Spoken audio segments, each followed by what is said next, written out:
Tras cumplir el 60% de su pena por el delito de receptación, alias El Trompudo, líder de la organización Chone Killers, cumplirá el resto de su sentencia fuera de prisión, luego de ser beneficiado por una medida de prelibertad. Antes procesado por delincuencia organizada, asociación ilícita, tenencia de armas e incluso asesinato. Alias El Trompudo, hermano de alias Ben 10, se suma a la lista de cabecillas de organizaciones delictivas que han recuperado su libertad desde octubre pasado, mes en el que fue liberado alias El Ronco de los Lobos. Un mes después, la historia se repetía a favor de Alex S. de los Tiguerones. Desde el SNAI la explicación es sencilla. Si cumple su pena y sus registros dan fe de un buen comportamiento, puede acceder al derecho de una prelibertad. Si cumple los requisitos, más allá de que nos indigne, más allá de que no nos guste, cumple un requisito y es un derecho que tiene el privado de libertad. Pero las críticas no son pocas, sobre todo porque parte de quienes han sido puestos en libertad están siendo investigados por la participación de sus organizaciones en las masacres de la penitenciaría de septiembre y noviembre. No debería aplicárseles la garantía que se les aplica, pues, o sea, eso no puede borrar de una que ha sido miembro de una banda criminal que no solamente ha matado, desmembrado, ha torturado, o sea, ahí estamos hablando de otra cosa. Entonces los jefes, no puede ser que porque se portaron bien o porque sacaron un título en alguna universidad, se les reduzca la pena, pues.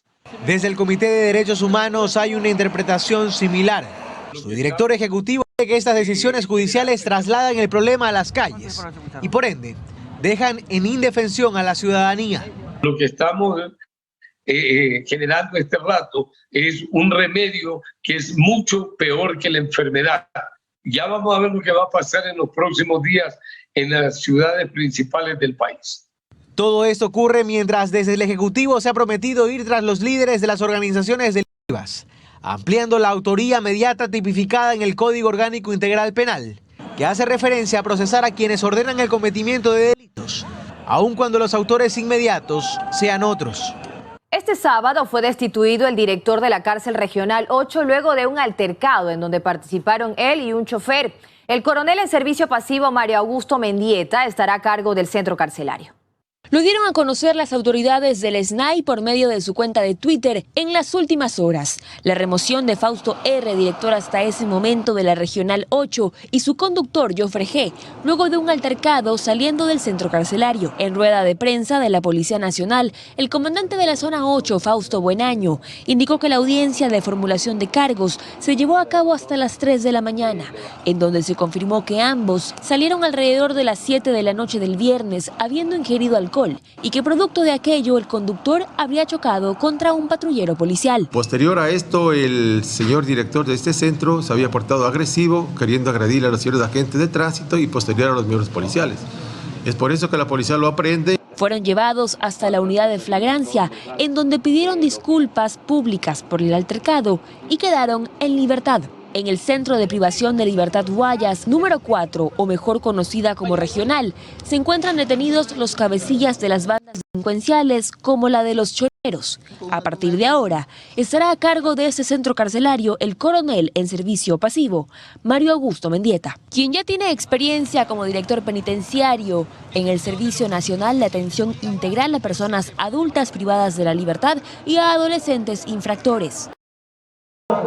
La sesión del Pleno de la Asamblea de este viernes tuvo un final inesperado. La bancada correísta terminó favoreciendo con sus votos al gobierno y su propuesta de reforma tributaria. Tras la no aprobación de los informes de mayoría y minoría, se presentó una moción para archivar el proyecto de ley denominado de Desarrollo Económico y Sostenibilidad Fiscal. Sin embargo, los legisladores de UNES se abstuvieron y dejaron la puerta abierta para que el documento entre en vigencia por el Ministerio de la Ley. De acuerdo al artículo 140 de la Constitución, la Asamblea Nacional tiene el plazo de 30 días para aprobar, modificar o negar los proyectos urgentes en materia económica. No existió como tal un pronunciamiento expreso por parte de la Asamblea Nacional, por lo tanto ya podríamos advertir que aquí va a operar el Ministerio de la Ley a partir de las 0 horas del domingo 28 de noviembre. Al término de la sesión, la bancada de UNES intentó justificar esa votación que sorprendió a muchos. La ley fue archivada y no puede entrar por el Ministerio de la Ley. Cuidado, cuidado porque fue negada. Existió una negación, pero de un informe de la mayoría. Y aquí hay que hacer varias precisiones. Primero, que los informes de las comisiones de mesa no son vinculantes. Segundo, para negar un informe de una comisión de mesa se requiere mayoría simple, mientras que para aprobar o negar un proyecto de ley se requiere mayoría absoluta. Sin embargo, para los legisladores de otros bloques, lo sucedido fue bastante claro. Por culpa y responsabilidad exclusivamente de la supuesta revolución del correísmo. Lamentablemente, con este pacto que ha realizado el gobierno con UNES, de acuerdo a la votación que hemos observado, va a pasar por el Ministerio de la Ley. De esta forma, la propuesta original del gobierno será la que entre en vigencia. ¿Qué es lo que procede en este momento? El presidente Lasso obviamente tendrá que certificar que se han cumplido los 30 días, suscribirá un decreto ley en el cual se exprese esa omisión o falta de aprobación o negación por parte de la Asamblea Nacional y posteriormente eso será remitido al registro oficial. A partir de su publicación en el registro oficial, todas estas reformas comenzarán a regir. Alberto Luna, 24 horas. 5 organizaciones políticas fueron eliminadas del registro electoral tras no alcanzar los votos mínimos en los 2 últimos comicios. A continuación, conozcamos de quiénes se trata. El Pleno del Consejo Nacional Electoral analizó en total 8 informes jurídicos sobre el cumplimiento de requisitos de organizaciones políticas para mantener su inscripción. En la sesión del Pleno de hoy del Consejo Nacional Electoral se eliminaron 5 organizaciones políticas de los registros de la institución. Las 5 organizaciones que perdieron su personería jurídica son Fuerza S, lista 10, fundado por Dalo Bucaram Puley. También el Movimiento Ecuatoriano Unido, lista 4, vinculado a Edwin Moreno, hermano del expresidente de la República, Lenín Moreno. Además, Unión Ecuatoriana, lista 19, del exfiscal general del Estado, Washington Pesantes. De igual forma, se quedó sin personería jurídica el Movimiento Concertación, lista 51, fundado por el exasambleísta César Montúfar. Por último, consta en este grupo Justicia Social, lista 11, fundado por Jimmy Salazar y su esposa Pamela Martínez, sentenciada por el caso Sobornos. La aplicación del artículo 327 es lo que ha determinado que estas organizaciones políticas sean eliminadas de los registros